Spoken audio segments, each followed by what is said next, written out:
अरे आग लगे, ये भी कोई जिंदगी है। सुबह से चिल्लम चिल्ली पुकार सुन के मैं तो तंग आ गई हूँ। अरे वो भी क्या दिन थे जब मैं गांव में रहा करती थी। पहले बड़ी सुखी थी मैं। पहले मेरी जिंदगी क्या थी और अब क्या हो गई है। शहर में तो लोग भेड़ बकरी की तरह जीते हैं। जीने का असली मजा तो गांव में है। क्यों, क्या हुआ माँ जी? आज गांव की बहुत याद आ रही है आपको? अरे हाँ बहू, शहर का जीना भी कोई जीना है। लोगों की आधी जिंदगी तो सड़कों के ट्रैफिक में निकल जाती है और यहाँ रखा ही क्या है। एक बात कहूँ, दिल्ली शहर अब पहले जैसा नहीं रहा। क्या माँ, जब देखो गांव के गुणगान गाती रहती हो। ठीक है, इस बार ना बच्चों के कॉलेज की छुट्टियों में हम सब गांव चलेंगे, ठीक है? हाँ, ये ठीक है। फिर कुछ दिनों के बाद सारा परिवार अपने गांव चला जाता है। अरे वाह, कितनी ताजी और साफ हवा है, कितनी शांति है यहाँ। चल बहू, अब बढ़िया सा खाना बना दे, मजे से आंगन में बैठ के खाएंगे। सुशीला गांव का माहौल देख बड़ी खुश होती है। 2 दिन के बाद गांव की कुछ औरतें सुशीला के घर आती हैं। बड़े दिनों के बाद गांव आई है सुशीला।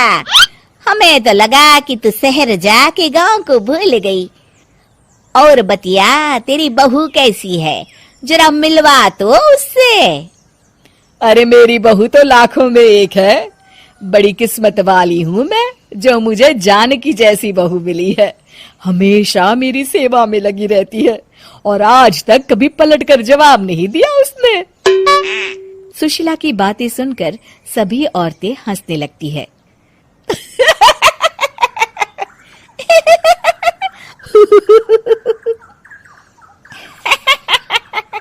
अरे कुछ भी बोले जा रही है।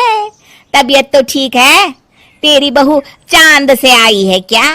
क्यों बहनों, दुनिया की कोई भी बहू अच्छी होती है क्या? सब औरतें ममता की हाँ में हाँ मिलाती हैं। अरे मैं तो कहती हूँ दुनिया की हर बहू सास का खून चूसने वाली डायन होती है, डायन। मैं तो एक बिल में 1000 सांप के साथ रह सकती हूँ, लेकिन अपनी बहू के साथ नहीं रह सकती। हाँ, तूने सही कहा। मेरी बहू तो तेरी बहू से भी 2 कदम आगे है। सब औरतों की बातें सुनकर ममता मन ही मन बड़बड़ाती है। अरे ये गांव सुधर गया, लेकिन औरतें नहीं सुधरी। अगर थोड़ी देर और इनकी बेवकूफी भरी बातें सुनूंगी तो मैं सच में पागल हो जाऊंगी। फिर सुशीला उन औरतों को घर से दफा कर देती है और राहत की सांस लेती है।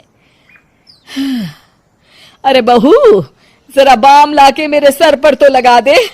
उन औरतों की फालतू बातें सुनकर मेरा सर चकरा गया है। इस गांव की औरतों का तो भगवान ही मालिक है। फिर अगले दिन सुशीला की सास उससे कहती है, अरे बहू, तू यहाँ क्या आराम फरमाने आई है? आखिर ये तेरा ससुराल है। चल चल, घर के कामों में हाथ बटा। शहर में कुछ काम धाम तो करती नहीं है। जरा अपने आप को तो देख, कितनी मोटी हो गई है। सारा दिन घर का काम करने के बाद शाम को सुशीला, हाय मेरी कमर, हाय मेरे पैरों ने तो जवाब दे दिया। आज तो मुझसे मक्खी भी न मारी जाएगी। अरे बहू, जरा आकर मेरे हाथ पैर तो दबा दे। जी माँ जी, अभी आती हूँ। तभी सुशीला की सास जानकी को रोकते हुए कहती है, अरे रुक जा बहू, एक दिन काम करके इसको इसकी नानी याद आ गई। हम लोग तो रोज इतना काम करते हैं, कोई जरूरत नहीं इसके हाथ पैर दबाने की। सुबह तक सब ठीक हो जाएगा। सुशीला अपनी सास की बातें सुनकर हैरान रह जाती है।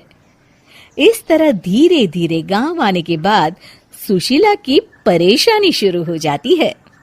फिर एक दिन अरे आज तो मैं कपिल शर्मा देखूंगी क्योंकि आज संडे है। सुशीला जैसे ही टीवी ऑन करती है तभी बिजली कट जाती है। अरे सत्यानाश, इस बिजली को भी अभी जाना था। इतने दिनों से मैं टीवी सीरियल देख नहीं पाई। हमारा देश इतनी तरक्की कर रहा है, अरे पता नहीं ये गांव कब सुधरेगा। अरे अब तो 2 दिनों के लिए बिजली को भूल जा, ये तो यहाँ रोज की बात है। अब इस अंधेरे में रहने की आदत डाल ले। हाँ। हे भगवान, अब क्या होगा? ऊपर से इन मच्छरों ने जीना हराम कर रखा है।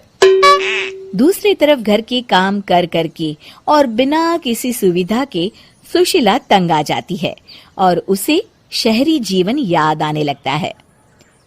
क्यों माँ, मजा आ रहा है ना? अरे आपने ऐसी सूरत क्यों बना रखी है? मुस्कुराइए, अब हम गांव में हैं। मोहन के साथ जानकी भी अपनी सास की खिंचाई करती है। हाँ हाँ माँ जी, आप ही तो यहाँ की बड़ी तारीफ कर रही थी। फिर अभी तो कुछ ही दिन बीते हैं, वैसे भी अब तो आप यहीं रहने वाली हैं ना? अरे नहीं नहीं बहू, मैं एक दिन और यहाँ रुकी तो मर जाऊंगी। मुझे शहर ले चलो। क्या दिन थे, कितनी सुखी थी मैं वहां। ठीक है माँ, हम कल ही वापस शहर चले जाएंगे। इस तरह सुशीला शहर आ जाती है और फिर कभी दोबारा गांव जाने की जिद नहीं करती।